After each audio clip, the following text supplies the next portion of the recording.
Hi everybody, welcome back to another exam question practice video. So our exam question today is the second question practice that would be in your exam paper, which is a to what extent does this source kind of question. So we're looking at to what extent does source G accurately reflect the seriousness of the Puritan threat. So this is an 8-mark question, and our source we can see on the screen. So I'm just going to read this out. It says source G. Elizabeth's instructions to her bishops banning prophesyings 1577.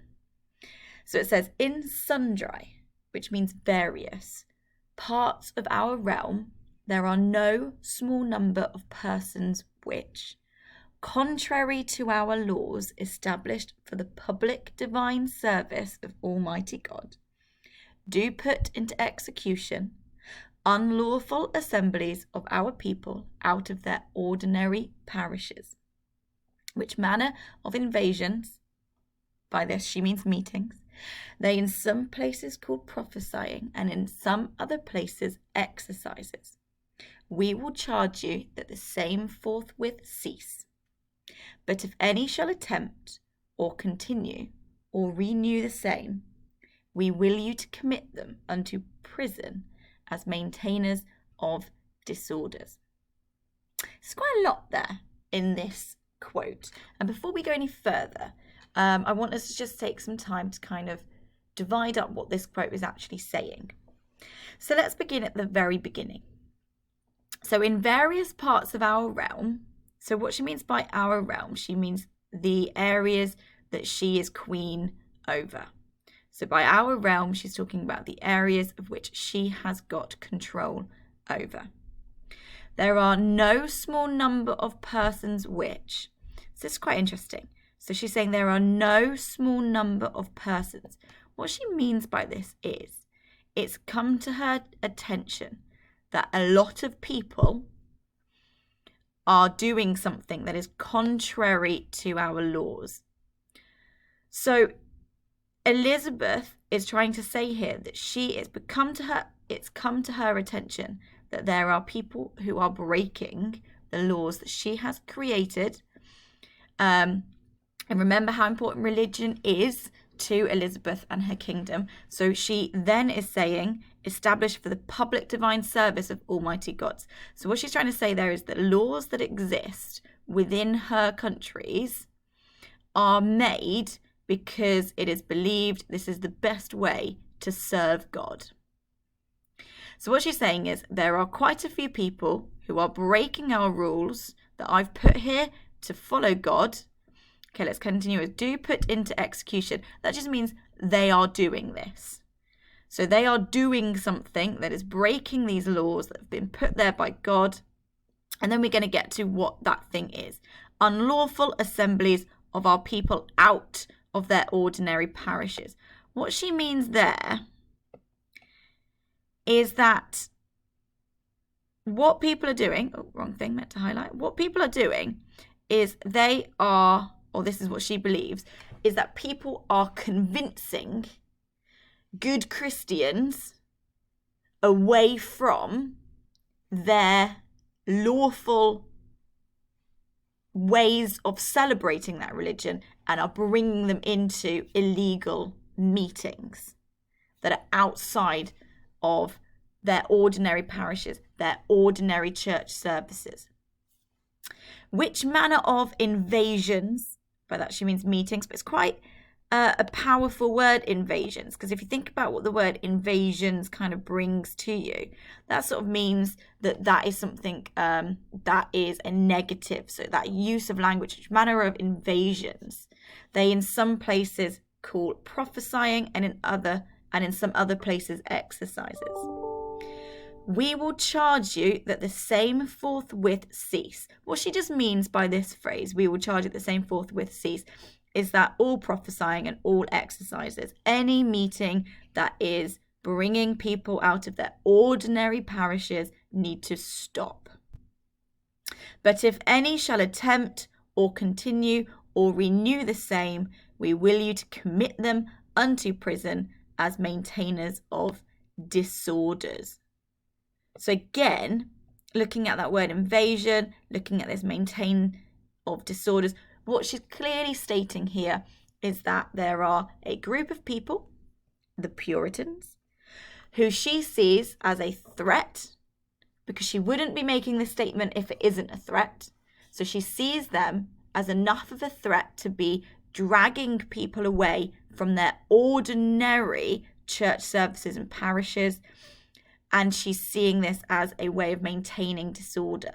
So she wants to reclaim order by saying that these Puritans who are doing this are breaking the law. So that's a nice little summary there that we've put together of what this quote means. So, like I always do, we're going to break this up into what the different steps are. Again, you can see this as being 3 different paragraphs. I think that's quite a nice way of separating up this essay. So for your first step, you need to identify and discuss the key points raised in the source. So you've got to get your magnifying glass out like you're a detective, and you've got to bring out parts of the source that are important.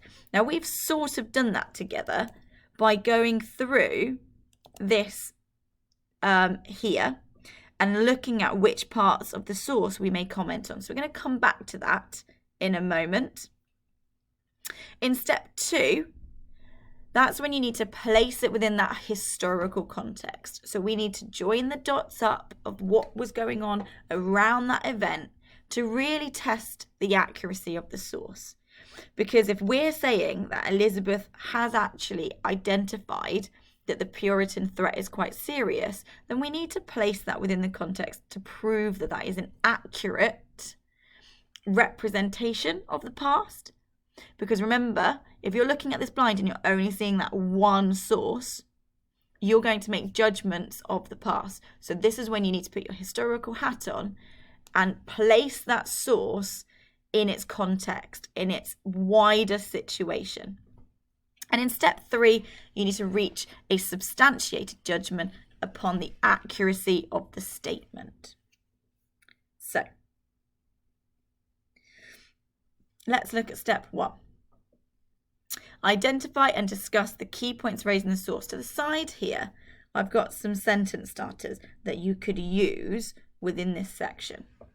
So first of all, we're looking at what does the source show? Well, the source is showing that Elizabeth is ordering instructions to her bishops banning prophesying in 1577. So it's showing some instructions that Elizabeth is giving to her bishops. My next statement here, Elizabeth is commenting on. For this one, I'm sort of giving a generalization of what this whole quote is. And in general, Elizabeth is commenting on the threat posed by the Puritans and their prophesying meetings that are taking place. So she's commenting on the impact that this is having on her realm. Then we're going to go more specific. So Elizabeth is commanding that prophesying is what? Well, here we can see what she is ordering. She is ordering that it ceases, it stops. And then she's saying that if anyone continues from this command on, that there will be punishments attached. So she's placing this very clearly as a command that these meetings stop and any further meeting will be punished. And then again, we've just got a nice little summary that takes us a mini conclusion at the end of that paragraph. In summary, this quote indicates that Elizabeth took the Puritan threat seriously.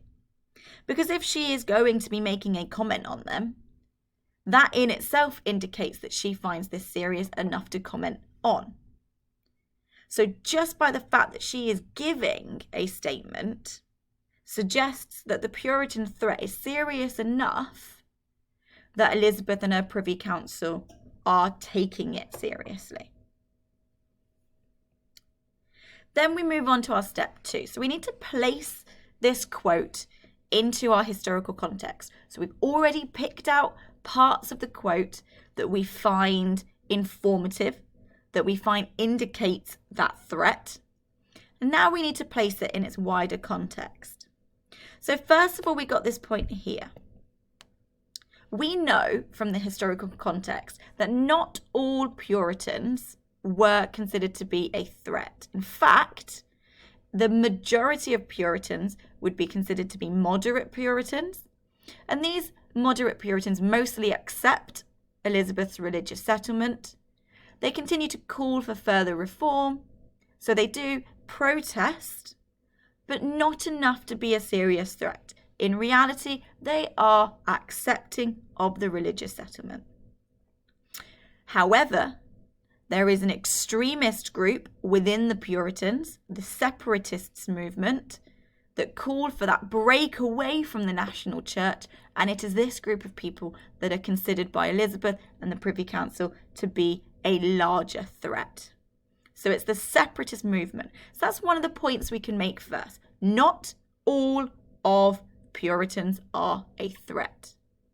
We can, as historians, put our hat on, look back at the past and say Puritan is too large an umbrella term. We need to be specific. We need to say that moderate Puritans were not a large threat. Separatists were. Presbyterians were in that middle. Remember those three categories. So Presbyterians were more of a threat than moderates. Separatists were the main threat. We've then got, during the 1570s, the government becomes more alarmed by the spread of meetings held by Puritans. So what they're beginning to see is more of these meetings taking place, a growing confidence amongst the Puritans, and a growing popularity of their meetings.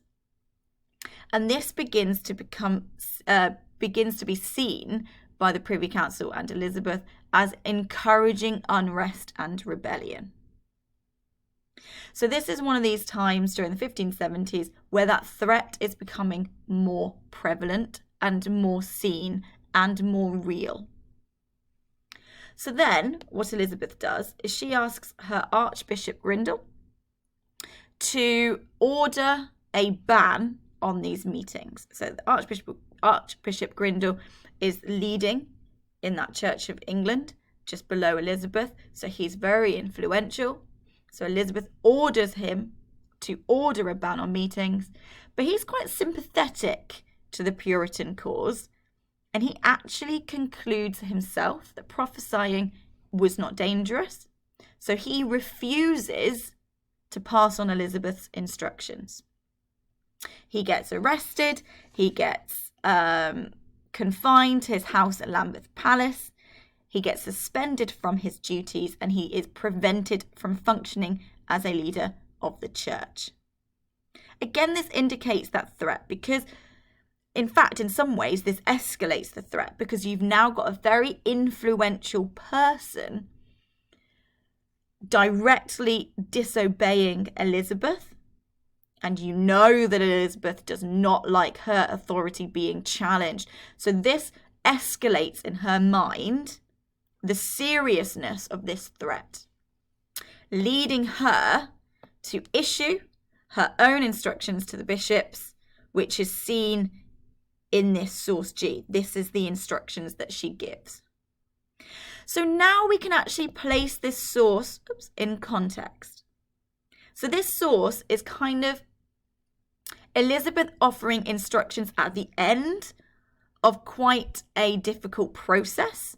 So we have got the process where moderate Puritans mostly accept the religious settlement. Then sort of the separatist movement grows in terms of its power and its influence, which then becomes alarming to the government, which then leads Elizabeth to ask her archbishop to order a ban on these meetings, who then disobeys her, directly goes against her authority, which escalates her consideration that this is dangerous and a threat, which then leads to her issuing her own instructions to the bishop. So yes, it does reflect the seriousness of the Puritan threat, but as part of these series of events. So it's likely that the issue, the seriousness of the Puritan threat was not large before the 1570s, and it grew in seriousness up until, or leading to, I should say, this instruction in 1577. So in our final paragraph, there are a few questions that we need to answer that I've got at the side. So this is the one where we need to reach a substantiated judgment upon the accuracy of the statement. So substantiated means that we need to come to a well thought through and balanced judgment. So some questions we've got here. The fact that it's from Elizabeth herself, how does that support its accuracy? So Elizabeth is the Queen of England. If she is commenting on this prophesying meetings that are taking place, what does that suggest about how she feels about this as a threat? If she is making a comment, she is seeing this as a threat because she is the Queen of England. She doesn't comment on trivial things. She comments on things when it is serious. What is her intended aim here?